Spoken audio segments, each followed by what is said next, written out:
One of the things about this show that we hope to rub everybody the wrong way on until you come to the dark side is economic issues. So it's no secret that we're MMTers here, modern monetary theorists here. And modern monetary theory has gotten a bad rap for, I would say, two reasons. The first reason is a bunch of crazy lefties have, I won't say that they've latched onto it, I wouldn't say that they have accepted it. I would say they've latched onto it because I think they see it as a, hey, if I say MMT, that gives me the reason for the magic money and resource. Like, I can have my free healthcare, I can have my free college, I can have my free childcare, I can have my universal basic income because MMT. I don't understand what it is, but I'll just say MMT and jump up and down and hope for my free stuff. The other reason I think it has a bad rep is because it sounds completely nonsensical if you've been trained or exposed in any way to the classical interpretation of economics. So let's look at a concrete example and I'll unpack it from there. So there's this thing, for example, about the national debt in the United States. How are we ever going to pay off the national debt? And that's bad, right? We got to pay it off. It's a problem because if we don't pay it off, our kids have to pay it off, and that's not fair to them because they didn't take on the debt. But how are we going to do it, right? We keep borrowing all this money, and if we raise taxes, that we could raise taxes as much as we can, but that's not going to be enough to pay it. So do we have to cut spending? Like how do we get control of this national debt? And then, boom, we have two sides of the equation, right? Or actually even more. So let's throw in the libertarian, the conservative right, the neoliberal left, the crazy leftists, right? Where it's all, what do we do about this debt? You ask the libertarians, you ask the ANCAPs, they're like, just cut all government spending now and the free market will take care of everything, right? You get the conservatives that are like, the government services are good, but we got to stop this wasteful spending on these other things. So we'll lower the taxes and we'll lower the spending, and then we'll get the debt under control that way. And in fact, we want to propose a balanced budget amendment for the federal government. The neoliberals are more like, we got to spend a lot more because that's the government takes care of people by spending a lot more. So the way we're just going to deal with it is by taxing the rich. And honestly, I don't even know what the crazy leftists are thinking. They're probably actually closer to the anarchists and the libertarians, which is like, burn it all down and we'll replace it with a communist state. But what's fascinating about all these viewpoints is they're all flat-ass wrong. And the reason they're flat-ass wrong isn't because their calculations are bad. It's because their fundamental premises are wrong. And I don't want to get this down into like the barter theory of money versus the credit theory of money, but you kind of have to start there. Because there's this assumption, and I've heard you'll read it in any standard textbook on economics, which I've never read because but I'm told that any standard textbook on economics, when it starts talking about money, they say, okay, imagine a village. And this village doesn't have any money, and people have to get goods and services, but they don't have a medium of exchange to do it, and so that they have to use barter. And then with barter, you get this issue with the dual coincidence of wants, where you have nails and I have leather hides, but you don't want leather hides, but I want nails, and so how do we deal with it, right? And because this is such a complicated system, at some point there's one thing that gets traded the most, and that thing eventually becomes money, and typically in history that thing has been precious metal, either silver or gold. Now, what's fascinating about this description, it was the absolute first word I said in it, the word imagine. Imagine it's like this, imagine it's like that. There's never any, hey, we looked at historical, archaeological, and anthropological evidence to see that this is the way that money systems work, and this is what we found. There's never any of that. It's just imagine. And when you do look at the anthropological, the archaeological, and the, what was the third one I said? Historical, thank you. To myself, I guess. There's nobody here reminding me that was the word. When you look at those, you see that the evidence much more strongly supports a credit theory of money. Now, without doing a deep dive into that, we've done other shows doing a deep dive into that. There's two basic inferences that you could draw from either the barter or the credit theory of money. If the barter theory of money is true, it argues that markets exist before states. And the markets exist, they start trading, and then the state comes along and then says, hey, I need some of those goods and services so I can run what I run, right? And then depending on your political leaning, you see that as good, bad, or indifferent, right? Where the Austrian camp, the libertarians and the ANCAPs would say, oh, this is evil. This is morally bad because these people are utilizing coercion and violence in order to get these resources without producing anything. And then maybe a more conservative right or maybe on the left, they're saying, hey, somebody's got to make the rules and someone has to provide security. So this is the way of providing security. Whatever the argument is for why it's happening or why it should or shouldn't be happening, it's untrue. It's untrue. What the evidence appears to support, and there's a great book you can read on this called Debt, the First 5,000 Years by David Graeber, is that states existed before markets. What? How does that make sense? States existed before markets. Even if you look at tribal societies, typically the tribal chief is in charge of the economy. You get this, you get that, I get this, we're going to do this with these things, we're going to do that with those things. And once a state gets advanced enough, the society starts to develop some sort of credit system. And in Debt, the First 5,000 Years, he just goes over example after example after example, looking at anthropology, looking at history, looking at archaeology of these different credit systems that get created. And then once the credit system is created, you're now able to exchange the credit thing, whatever it is, for the good and the service. And so it's less accurate to say, okay, people are trading and then strongman comes along and starts taxing and that becomes the government. It's more accurate to say there's always a strongman. But once the strongman initiates, and by strongman, I mean both like a tribal leader and, it could be an oligarchy, whatever the governmental structure is, right? Whatever the state becomes. Once that state becomes sophisticated enough that there is some sort of token it uses within the society, not for economic purposes. I'm clear about that. Not for economic purposes, but for usually honor purposes, religious purposes, social status purposes. I mean, one of the examples that he gives in the book is in ancient Ireland that... And apparently this is like all written down. Like you could find this in the historical record if you could find the ancient Irish manuscripts or the stone writings or whatever the heck they were written on. Is there was this elaborate system of points assigned to like everything in the society, and something not very valuable would be 1 point. Something incredibly valuable would be like 7 points, right? I don't remember if it's 1 to 7, but we're going to go with it for the sake of this conversation, where a slave girl, for example, would be worth 1 point, and a king might be worth 7 points. So, and maybe a cow is worth 2 points, right? So if I steal your cow, the law might require that I pay you 2 points because the cow is worth 2 points. Well, I have some slave girls, and because each slave girl is 1 point, I can give you 2 slave girls in exchange for the cow. Now, if you're not aware of what's going on inside the society, you might say, oh, well, look, they bartered slaves for cows. No, they're exchanging points. And the points now become, they're originally set up for honor purposes or justice purposes, right? Societal rank purposes. But they start turning into the money.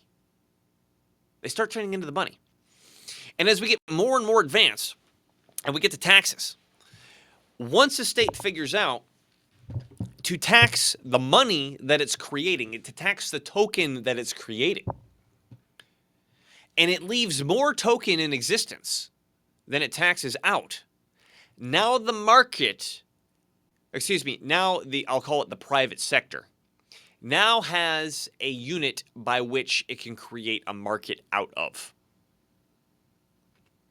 Now, whether you believe this or not, I'll keep going, but whether you believe this or not, do you see how this is a completely different story from the barter theory of money? This is a completely different story with the barter theory of money that has wildly different implications. So, let's go into Roman times.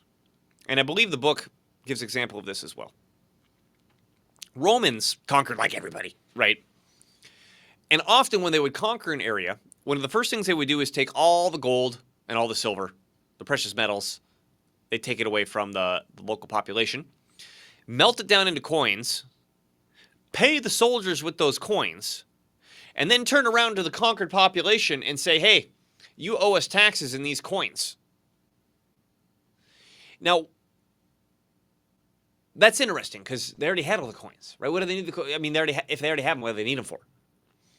Well, now what happens is the private sector, the conquered population, now has an incentive to work for the soldier who could pay them in the coin that they need in order to pay their taxes. Follow me so far? So the state can create an arbitrary token. Now, I know in this case, I said the token was stamped on gold, but even if the token isn't stamped on gold, which the original Roman Empire, actually, excuse me, not Roman Empire, the original Roman kingdom that led into the Republic, actually stamped their money on bronze.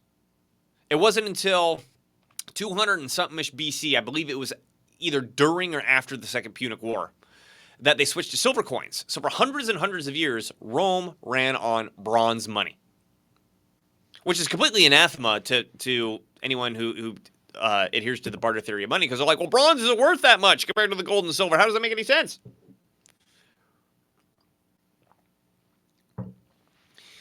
It makes sense because it was the legal value of the coin which gave value to the money to begin with. So the way money works isn't that the private sector creates the money and then the state taxes it. The way that money works is that the state creates it out of nothing. They snap their fingers. Let me get my hand on film here. They snap their fingers and they create the money out of nothing. Okay, and then the way that they make it valuable, because I could create money out of nothing right now. I'm going to make some Dellen dollars. Does that mean you want to work for it? Probably not. Unless I say, hey, person listening to this on the other side, if you don't pay me 10 Dellen dollars by the end of the month, I'm going to come take you and put you in jail and take your house and take everything in your house. And and by the way, here's my army to support me in doing that. Suddenly, Dellen dollars are now very valuable to you, right? And you go, well, how do I get Dellen dollars? Well, you come and work for me. Now, again, a libertarian or an ANCAP, or maybe someone more fiscally conservative, should be smart enough to say, hey, wait a minute. Isn't this just a sneakier way of doing confiscation? And I would say yes. This is a violent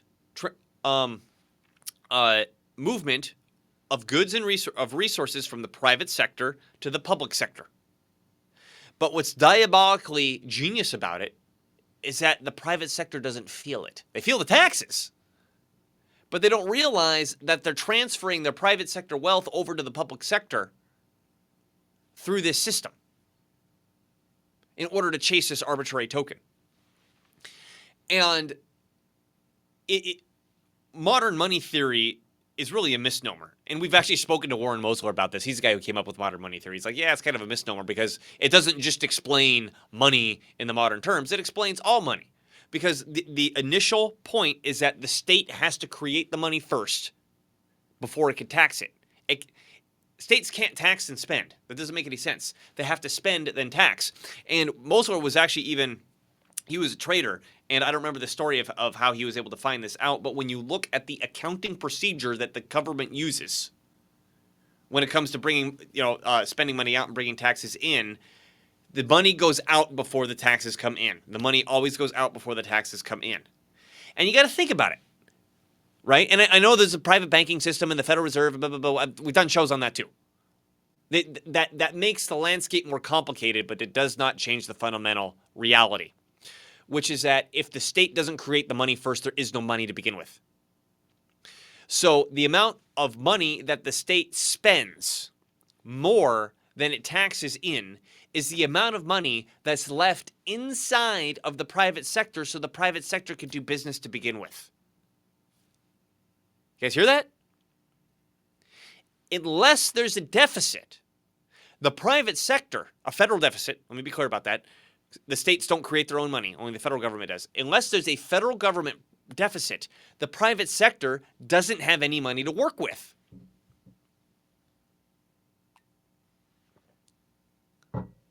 So when it's called the national debt, it is categorically different. I mean, I would even say it's a misnomer. It's not even really a debt. It's how much money the government's created versus how much money they've taken back, and what's left over is the money that the private sector gets to use.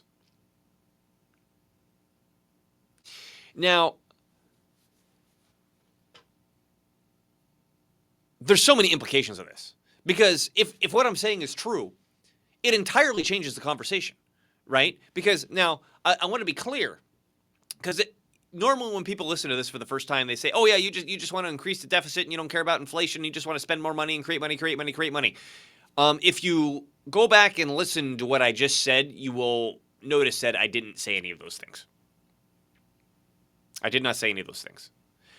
I have not given a single should in my description here. I've only given the description. I'm just describing the playing field. So far, I have not said what I think should happen on that playing field. Now, I do have some ideas about what I think should happen on that playing field, but honestly, they're kind of uninteresting until we all realize how the playing field works. Or enough of us realize how the playing field works that we can actually have a strategy on the playing field. Because if I come out and say, hey, let's just completely get rid of income tax. Let's completely get rid of Social Security and Medicare tax. Keep Social Security, keep Medicare. Don't worry too much about the government spending. We'll replace it with some minor tax, either tariffs or maybe a property tax on real estate, very small, and just let everybody keep their money. And I mean, maybe we should bring the spending down, but for the most part, leave it alone. To someone who is in the mode of barter theory of money, essentially, where, oh my God, we have to pay off this debt. Where's the money going to come from? That sounds absolutely asinine. It sounds completely crazy. But if you understand how economies actually work, how money actually works, that the state has the monopoly authority to be the sole issuer of that currency. Meaning, if the state doesn't print it, it doesn't exist. There's no other place for the money to come from. But though in the private banking sector, yes. The private banking sector has license to issue money, to create money from the state, right? I mean, the state has its death grip around the private banking system, in quotes private, to follow rules that it says these are the rules on how you shall and shall not create money and what you shall and shall not create it for. So, I mean, to call it the private banking system, it's really more like a public-private partnership. But going back to just again, the premise here. What's the premise? Again, I have my idea, and it's not even worth me telling you my idea about what should happen because we're not on the same page on what the playing field is, right? Or what's on the chessboard. You have a completely idea of what the chessboard looks like. You have a completely idea of what the pieces are and how they move, and what it takes to win the game from me. And maybe I'm wrong, but I think the evidence supports my theory that I'm propounding here of how the economic system works, which is to say there has to be a deficit in order for the private sector to have money to begin with. So going back to Canada, there's a third component here. So in this very simplified economy that I've drawn out here, you've got the money creator and the money user, the public sector and the private sector. And depending on how much the private sector spends and how much how much the public sector spends and how much the public sector taxes is going to be how much money that the private sector has left over to use. There's actually a third player called the foreign sector. So if the foreign sector brings goods and services into the country, money leaves the country, and that's a drain on the money out of the country that the country gets to use. Or if we're sending goods and services over to that country, we get more money. It's in a foreign currency, but typically a central bank, at least in a modern day, you could take your foreign currency to the central bank. They'll just keep it and give you the the local currency. Or I mean, that's if you don't even just go on the open market and trade the currency the way you want to trade it. That's a third player in what's going on here. So when you look at the fact that the United States in general is a net importer of goods and is also a net importer of goods from Canada, that means we have more goods and services coming in and money going out, which is a drain on that private sector. And there's a very specific term for this. I don't want to go into defining it just now because then I'll have to go into the private banking system. Private sector net savings. That's the amount of money left over that the private sector gets to use and just have. A trade imbalance is a drain on that. Now, where I would challenge Trump on this is that's not necessarily a bad thing. I mean, think about it. If money is just this arbitrary token that a state snaps its fingers and says, well, here's this legal thing that I just made up, and the only reason I left that part out. The only reason it's valuable is because I'm demanding a tax on it locally. I'm going to give you this thing that I just made up, and you give me real goods and services. It's not that bad of a deal, right? Especially because, hey, we could just print more for our own local population, and we'll have enough to work with. Now, this gets complicated because there's an additional argument to be made that, well, we don't want to do that so much that we become dependent on everybody else. That we can't manufacture our own goods and services, and so let's say Canada is now making everything for us, kind of like China is right now, right? Canada is making everything for us, or China is making everything for us, and our own industry shuts down, and one day China or Canada wakes up and says, hey, we're not going to trade steel with you anymore. We're not going to trade fertilizer with you anymore, or whatever thing that we quit making on our own, and we go, oh, crap, what do we do? That turns into a national security issue, right? Everyone, please like, comment, and subscribe to help us grow this channel. I think we cover a lot of good stuff. We're covering ideas that you're not hearing anywhere else. Economic ideas, historical ideas, systematic politics ideas you're not hearing anywhere else.